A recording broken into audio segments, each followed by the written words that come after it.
Friends, ಇವತ್ತು ಮಾಡ್ತಾ ಇರೋಂಥ ರೆಸಿಪಿ ಮ್ಯಾಂಗ್ಳೂರ್ ಸೈಡಲ್ಲಿ ಮಾಡುವಂಥದ್ದು. ತುಂಬಾ ಟೇಸ್ಟಿಯಾಗುತ್ತೆ. ಬಾಳೆಹಣ್ಣು ಯೂಸ್ ಮಾಡಿ ಮಾಡುವಂಥ ರೆಸಿಪಿ. ಬನ್ನಿ ಹೇಗೆ ಮಾಡೋದು ಅಂತ ನೋಡೋಣ.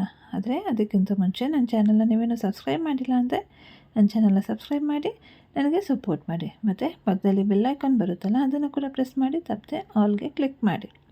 ನೋಡಿ, ಇಲ್ಲಿ ನಾನೊಂದು ಬಾಳೆಹಣ್ಣು ತೊಗೊಂಡಿದ್ದೀನಿ. ನೇಂದ್ರ ಬಾಳೆ ಅಂತಾರಲ್ಲ, ಇದು ಮ್ಯಾಂಗ್ಳೂರ್ ಸೈಡಲ್ಲೆಲ್ಲ ಸಿಗುತ್ತೆ ಈ ಥರ ಬಾಳೆಹಣ್ಣು. ತುಂಬ ಚೆನ್ನಾಗಿರುತ್ತೆ ಈ ಬಾಳೆಹಣ್ಣು. ಇದನ್ನು ನೋಡಿ, ಸ್ಕಿನ್ ಪೀಲ್ ಮಾಡಿಲ್ಲ, ಹಾಗೆಯೇ ಕಟ್ ಮಾಡ್ಕೊತಾ ಇದ್ದೇನೆ. ಈ ಥರ ಕಟ್ ಮಾಡ್ಕೋಬೇಕು, ನಂತರ ಸ್ಕಿನ್ ಪೀಲ್ ಮಾಡ್ಕೊಳ್ಳೋಣ. ಈ ಥರ ಸ್ಕಿನ್ನಿಂದನೇ ಕಟ್ ಮಾಡಿಕೊಂಡ್ರೆ ಚೆನ್ನಾಗಿ ಕಟ್ ಮಾಡೋಕ್ಕೆ ಬರುತ್ತೆ. ಅದಕ್ಕೋಸ್ಕರ ಈ ಥರ ಕಟ್ ಮಾಡ್ಕೊತಾ ಇದ್ದೇನೆ. ಒಂದು ಬಾಳೆಹಣ್ಣನ್ನು ಈ ಥರ 4 ಪೀಸಾಗಿ ಕಟ್ ಮಾಡ್ಕೊತಾ ಇದ್ದೇನೆ. ಈ ಥರ ಬನಾನಾ ಎಲ್ಲ ಕಡೆಯೂ ಅವೈಲೇಬಲ್ ಇದೆ. ಬರೀ ಮ್ಯಾಂಗ್ಳೂರಲ್ಲೇ ಸಿಗೋದು ಅಂತಲ್ಲ, ಎಲ್ಲ ಕಡೆಯೂ ಸಿಗುತ್ತೆ. ಮಾತ್ರ ಅಲ್ಲಿ ಜಾಸ್ತಿ ಸಿಗುತ್ತೆ ಅಂತ. ನೋಡಿ, ಈ ಥರ ಸ್ಕಿನ್ನೆಲ್ಲ ತೆಗಿತಾ ಇದ್ದೀನಿ. ನೋಡಿ, ಈ ಥರ ಕಟ್ ಮಾಡಿದ್ರೆ ಚೆನ್ನಾಗಿ ಪೀಸ್ ಮಾಡ್ಕೋಬೋದು. ನೋಡಿ, ಸ್ಕಿನ್ನೆಲ್ಲ ತೆಗೆದು ಇಡ್ತಾ ಇದ್ದೀನಿ. ಇದೇ ಥರ ಒಂದು 4 ಬಾಳೆಹಣ್ಣನ್ನು ಕಟ್ ಮಾಡಿ ಇಟ್ಕೊಂಡಿದ್ದೀನಿ. ನೋಡಿ, ಈ ಥರ ನೋಡಿ, ನೋಡೋಕ್ಕೆ ಚೆನ್ನಾಗಿದೆ ಅಲ್ಲ, ಶೇಪ್ ಚೆನ್ನಾಗಿರುತ್ತೆ. ಈಗ ಅದಕ್ಕೆ ಒಂದು ಬ್ಯಾಟರ್ ರೆಡಿ ಮಾಡ್ಕೋಬೇಕು. ಅಲ್ಲಿ 1 ಕಪ್ ಮೈದಾ ತೊಗೊಂಡಿದ್ದೀನಿ. ಅದಕ್ಕೆ ಒಂದು ಚಿಟಿಕೆಯಷ್ಟು ಉಪ್ಪು ಹಾಕಿದ್ದೀನಿ.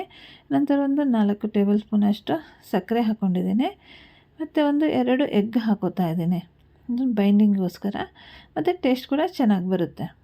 ಈಗ ಇದಕ್ಕೆ ಒಂದು 3/4 ಕಪ್ಪಷ್ಟು ನೀರನ್ನು ಹಾಕಿ ಒಂದು ಮಿಕ್ಸಿನ ರನ್ ಮಾಡಬೇಕು. ಚೆನ್ನಾಗಿ ಬ್ಲೆಂಡ್ ಮಾಡಿ ಒಂದು ಬ್ಯಾಟರ್ ರೆಡಿ ಮಾಡ್ಕೋಬೇಕು. ತುಂಬ ತೆಳುವಾಗಿ ಮಾಡ್ಕೋಬಾರ್ದು, ತುಂಬ ತಿಕ್ ಕೂಡ ಇರಬಾರ್ದು. ನಾನು ತೋರಿಸ್ತೀನಿ ಕನ್ಸಿಸ್ಟೆನ್ಸಿ ಯಾವ ಥರ ಇರಬೇಕು ಅಂತ. ಆ ಥರ ಇರಬೇಕು, ಅವಾಗ ಚೆನ್ನಾಗಿ ಬೈಂಡಿಂಗ್ ಬರುತ್ತೆ. ನೋಡಿ, ಈ ಥರ ಇರಬೇಕು. ನೋಡಿ, ತೆಳುವೂ ಅಲ್ಲ, ಫುಲ್ ತಿಕ್ ಕೂಡ ಅಲ್ಲ. ಈಗ ನೋಡಿ, ಈ ಥರ ಮಾರ್ಕ್ ಮಾಡಿ ತೋರಿಸ್ತೀನಿ. ಆವಾಗ ನೋಡಿ, ಗ್ಯಾಪ್ ಬರುತ್ತಲ್ಲ, ಈ ಥರ ಇರಬೇಕು. ಈಗ ಒಂದು ಪ್ಯಾನ್ ಇಟ್ಟಿದ್ದೀನಿ. ಈ ಥರ ಅಗಲ ಇರೋಂಥ ಪ್ಯಾನೇ ತೊಗೋಬೇಕು, ಆವಾಗ ಚೆನ್ನಾಗಿ ಫ್ರೈ ಮಾಡೋಕ್ಕಾಗುತ್ತೆ. ಯಾಕಂದರೆ ಬಾಳೆಹಣ್ಣು ಉದ್ದ ಇದೆಯಲ್ಲ. ಈಗ ಎಣ್ಣೆ ಬಿಸಿಯಾಗಿರೋಂಥ ಎಣ್ಣೆಗೆ ಈ ಥರ ಬಾಳೆಹಣ್ಣನ್ನು ಹಿಟ್ಟಿಗೆ ಡಿಪ್ ಮಾಡಿ ಹಾಕೋತಾ ಇದ್ದೀನಿ. ನೋಡಿ, ಬೈಂಡಿಂಗೆಲ್ಲ ಚೆನ್ನಾಗಿ ಬಂದಿದೆ, ಏನು ಹಿಟ್ಟೇನು ಬಿಟ್ಕೊಳ್ಳಲ್ಲ. ಚೆನ್ನಾಗಿ ಬೈಂಡಿಂಗ್ ಆಗಿದೆ. ಚೆನ್ನಾಗಿ ಫ್ರೈ ಆದರೆ ತುಂಬ ಟೇಸ್ಟ್ ಆಗುತ್ತೆ. ಇಲ್ಲಿ ಮೀಡಿಯಮ್ ಫ್ಲೇಮಲ್ಲಿಟ್ಟು ಫ್ರೈ ಮಾಡ್ಕೊತಾ ಇದ್ದೀನಿ. ನೋಡಿ, ಈ ಥರ ಬಾಳೆಹಣ್ಣನ್ನು ಹಿಟ್ಟಿಗೆ ಡಿಪ್ ಮಾಡಿ ಚೆನ್ನಾಗಿ ಫ್ರೈ ಮಾಡ್ಕೋಬೇಕು. ಇದನ್ನು ಸಂಜೆ ಸ್ನ್ಯಾಕ್ಸ್ ಥರ ಮಾಡಿ ಸರ್ವ್ ಮಾಡಿದರೆ ತುಂಬ ಚೆನ್ನಾಗಾಗುತ್ತೆ. ತುಂಬಾ ಟೇಸ್ಟಿಯಾಗುತ್ತೆ. ಒಂದು ಸಲ ಮಾಡಿ ನೋಡಿ ಈ ಥರ ಹೇಗಾಗುತ್ತೆ ಅಂತ. ಮತ್ತು ನನ್ನ ಚಾನಲ್ನ ಸಬ್ಸ್ಕ್ರೈಬ್ ಮಾಡೋದನ್ನು ಮರಿಬೇಡಿ, ತಪ್ಪದೆ ಸಬ್ಸ್ಕ್ರೈಬ್ ಮಾಡಿ. ಮತ್ತೆ ಹೇಳ್ತಾ ಇದ್ದೀನಿ. ಈಗ ನೋಡಿ, ಫ್ರೈ ಆಗ್ತಾ ಬಂದಿದೆ. ಒಂದು ಸೈಡ್ ಫ್ರೈ ಆಗಿದೆ. ಈಗ ಇನ್ನೊಂದು ಸೈಡ್ ಕೂಡ ಈ ಥರ ಕಲರ್ ಬರಲಿ, ಚೆನ್ನಾಗಿರೋಂಥ ಕಲರ್ ಬರುತ್ತೆ, ಬ್ರೌನಿಷ್ ಚೆನ್ನಾಗಾಗುತ್ತೆ. ಆವಾಗ ಅದನ್ನು ರಿಮೂವ್ ಮಾಡಿದ್ರೆ ಆಗುತ್ತೆ. ನೋಡಿ, ಜಾಸ್ತಿ ಟೈಮೇನು ತೊಗೊಳ್ಳಿಲ್ಲ, ಇಮಿಡಿಯೇಟಾಗಿ ಮಾಡುವಂಥ ಸ್ನ್ಯಾಕ್ಸ್ ರೆಸಿಪಿ. ಜಾಸ್ತಿ ಇಂಗ್ರೀಡಿಯೆಂಟ್ಸ್ ಕೂಡ ಏನಿಲ್ಲ, ಕಡಿಮೆ ಇಂಗ್ರೀಡಿಯೆಂಟ್ಸಲ್ಲಿ ಒಂದು ಟೇಸ್ಟಿಯಾಗುವಂಥ ಒಂದು ರೆಸಿಪಿ, ಎಲ್ಲರೂ ಇಷ್ಟಪಡುವಂಥ ರೆಸಿಪಿ.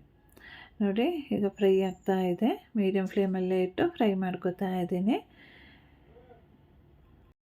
ನೋಡಿ, ಫ್ರೈ ಆಗ್ತಾ ಬಂತು. ಈಗ ಇದನ್ನು ತೆಗಿಯೋಣ.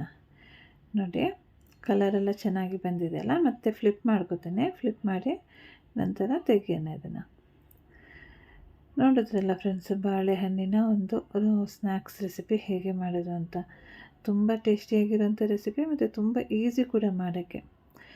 Easy and tasty recipe. ನೀವು ಕೂಡ ಮಾಡಿ ನನಗೆ ಕಾಮೆಂಟ್ ಮಾಡಿ ತಿಳಿಸಿ ಹೇಗಿತ್ತು ಅಂತ. ಮತ್ತು ಸಬ್ಸ್ಕ್ರೈಬ್ ಮಾಡೋದನ್ನು ಮರಿಬೇಡಿ, ತಪ್ಪದೆ ಸಬ್ಸ್ಕ್ರೈಬ್ ಮಾಡಿ. ಮತ್ತು ಈ ವಿಡಿಯೋ ಇಷ್ಟ ಆಗಿದ್ದರೆ ಒಂದು ಥಮ್ಸ್ ಅಪ್ ಕೊಡಿ.